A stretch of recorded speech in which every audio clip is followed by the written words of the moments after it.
in the shoulder holster video that I made and uploaded just a few days ago, I said that I still needed to make the magazine pouch for it. So that's what I'm going to work on today. And I've got to make actually two magazine pouches. One's going to be for a single stack magazine and one's going to be for a double stack. And I've just got a leather block here for the double stack magazine because I don't actually have one of those. Now there's quicker and easier ways to make a magazine pouch than what I'm going to do today, but I think this is a really cool way to make them. This is kind of the old school leatherworking style. So my patterns here are, I've got this one little piece. It is wider than the magazines by about 3/4 of an inch on either side, and long enough that this piece wraps around and covers a lot of it. And again, about 3/4 of an inch on the bottom here. The only part that's really important is making sure that this tapers down and becomes the part that's going to be the flap that holds it in, and that you got plenty of room around here because we're going to actually trim this to match afterwards. The other piece is the width of the magazine, twice the thickness of the magazine, and again about 3/4 of an inch all the way around. And the only finished edge on this one is the flat edge on top. All the rest of it, again, is after we shape it, it's going to be trimmed. Actually, probably after it's shaped and stitched onto this piece, it's going to be trimmed. Now, the difference between the magazine for the shoulder holster and the magazine pouch for putting on a belt is that the clip on this one is going to go on basically upside down so that it would hang like this, where it opens downward. Simple thing if you want to make this for a belt is you just turn it around the other way. Instead of having a slot down here and a hole punched up here, you have the slot that the clip goes into up here and the holes down at the bottom. Now, these aren't very large pieces of leather, so I just went through the scrap bin and found something. This piece is going to be blocked and cased, which means it's going to actually be shaped over a form. So actually the best part of the hide for that is to get the leather out of the belly of the hide. And that's going to be the stretchier leather that shapes better. So we're just going to cut roughly this shape. Like I said, the straight line is the only part that needs to stay pretty much the shape it is. Everything else gets trimmed.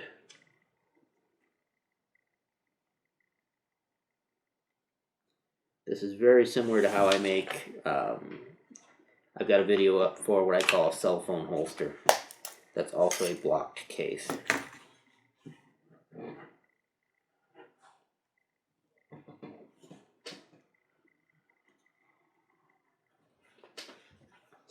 Alright, once we've got that piece, we're going to cut another piece of it to line it with. Now we can use the same piece of about 4 to 5 ounce leather, or you can actually use something just a little bit thinner. In this case, I'm going to just go ahead and be a little lazy about it and just use another piece of the same 4 to 5 ounce.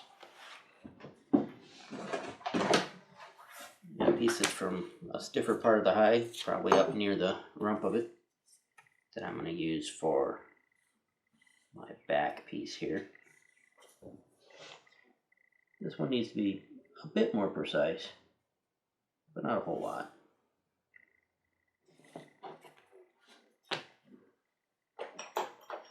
Now, since this is going to be the outside of the piece, we're going to go ahead and punch some holes for the spring clip to go into. One there, 2 of them down there. Connect the dots.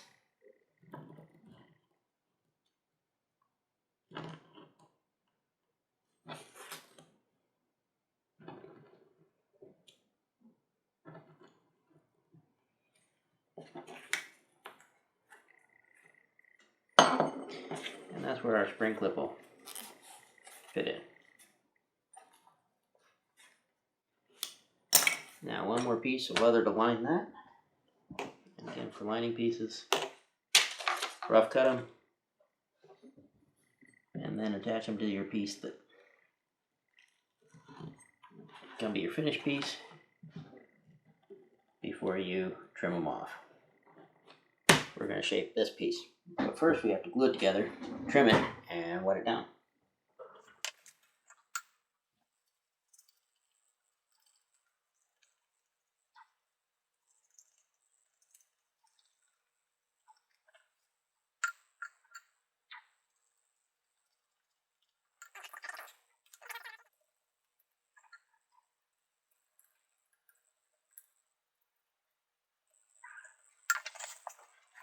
Those pieces.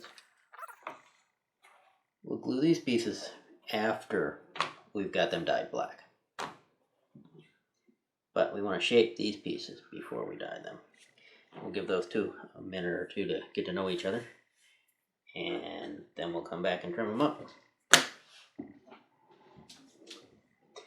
Now, I did mention that there were going to be two of these. I'm using the exact same pattern for both of them. The single stack one, I'll just have to trim more off after I get it all shaped. It's the only difference. But we're going to go ahead and at least somewhat trim these up. It'll just make it a little easier to shape them if the edges are the same or close to the same. You can tell where everything is. But it's not absolutely necessary to do this.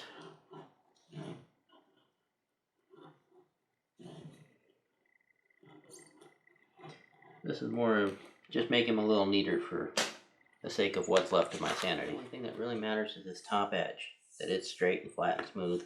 And we're actually going to go ahead and bevel that a little bit ahead of time,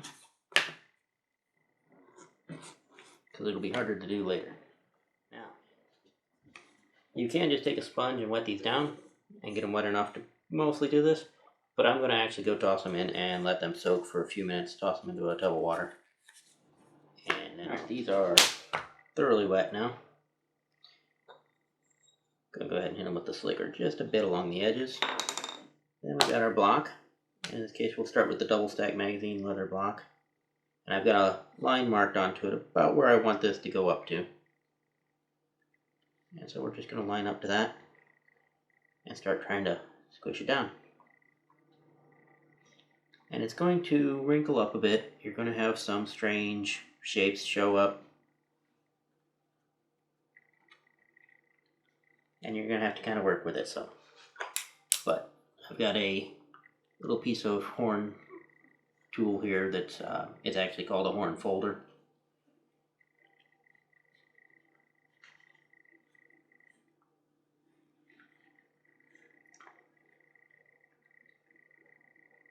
You can use that. I've seen a lot of different things used for casing leather pieces into block casing them. Your slicker can also be used.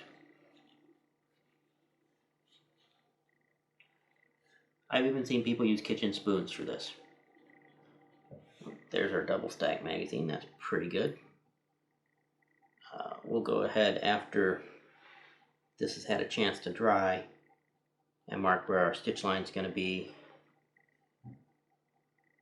and where we're going to trim it off. Okay, it is the next morning and these are not entirely dry. This one's still pretty wet on the back, but they are mostly dry, so it's time to move on to the next step. And I'm just going to take the wing divider and make a fairly wide line around the edge, because I can always trim this some more later. And one part of this line is going to be our stitch line, and the other part is going to be a line that I trim it to.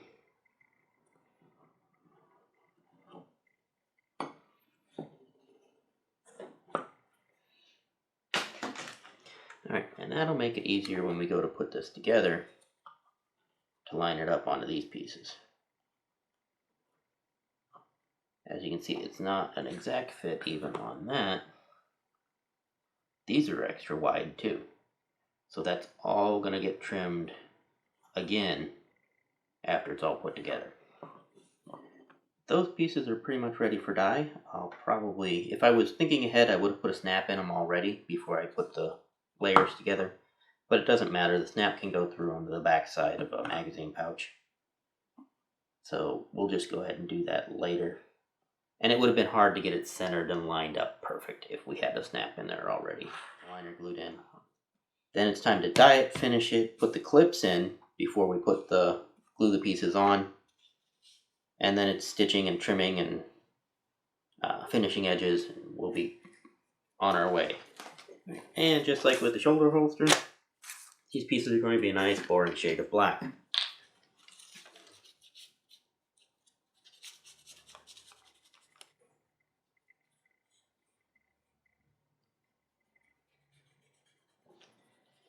Okay, now that's had a chance for the dye to dry for about 15 minutes or so, I'm going to go ahead and put some Resolene on as a finish. Now that those pieces are finished, I'll let those dry a good 15 minutes or so, and they should be dry to the touch, and then we'll start putting things together. Starting with putting the clips into these pieces so I don't forget before I glue the liner onto them. Okay, and these have had a chance to dry, so the clips just slide right on in, and the hole lines up, and then you put a rivet in it.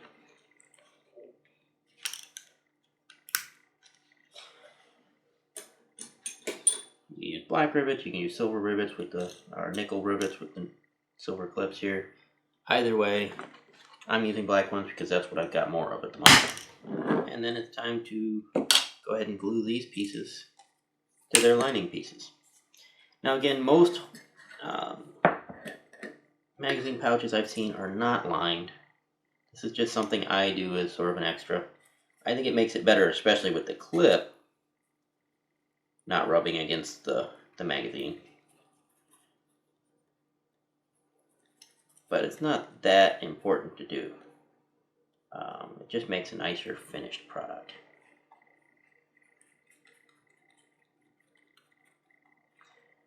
So if you don't want to line one that you make, that's fine. You can get away with that.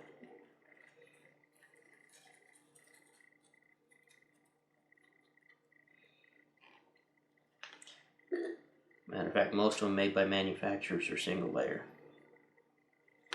But the goal here is to make something better than manufacturers make. Alright, we're going to trim this off. Now, most of this is not at our final dimensions except for right up here on the part that becomes this long flap. The rest of this is probably all going to get trimmed again, so it doesn't matter much if I don't get too close on that. But I want to get fairly close because then it'll be easier to see to line everything up nice whenever I go to stitch it all together. I should probably set the snap in here first because right now it's going to be a lot easier to get to that snap. And then we can go off and do our stitching. We're going to go ahead and use our leather block here for punching the holes and setting the snaps a little bit. We'll just go down about 3/4 of an inch into the pouch. A little bit more than that. There we go. But it works. You can see and we're just going to put our metal block in there. This is part of a snap setter set, this block. And this is the setter for the line 24 snaps, which is the size snaps I'm using. Snaps can be very finicky about what setters you use, so you always have to use the right ones. And even in some cases, some really old snap setters will not work with new snaps because they're just not quite the right size. So snaps are one of those things that they look really easy, but they often are a problem. But that's the one half of the snap that we need to set right now. The other half of the snap that's going to go on this, we can do later. We'll get it all together, put together, and we'll set that probably last.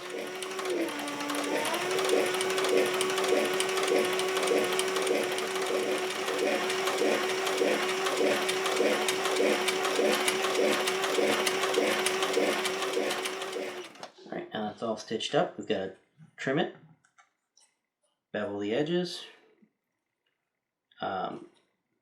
maybe even sand them to be smooth, but trimming it's usually enough on those.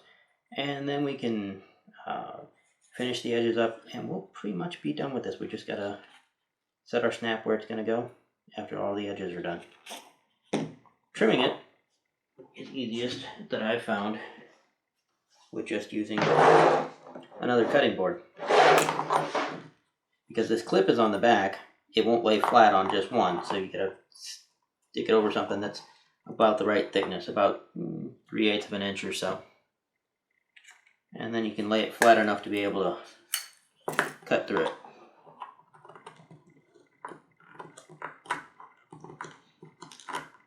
You could mark a certain distance from your stitches if you want to. I just do a combination of sort of eyeballing it and following the presser foot marks from my sewing machine.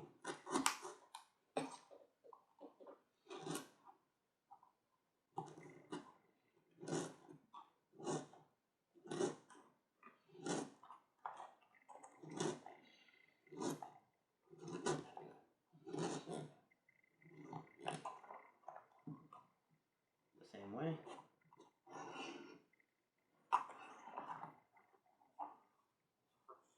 And as usual, finishing edges, I use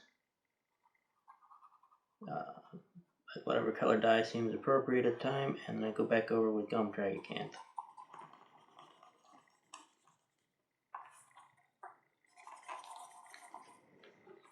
You have a nice smooth finished edge. And all these, there's 4 layers here, and if you really look you can see them. So it's not just painted over, but for the most part it looks like one solid, smooth, rounded out edge that feels good in the hand. Now, the last step on these is setting the snap that's going to be the closure for it.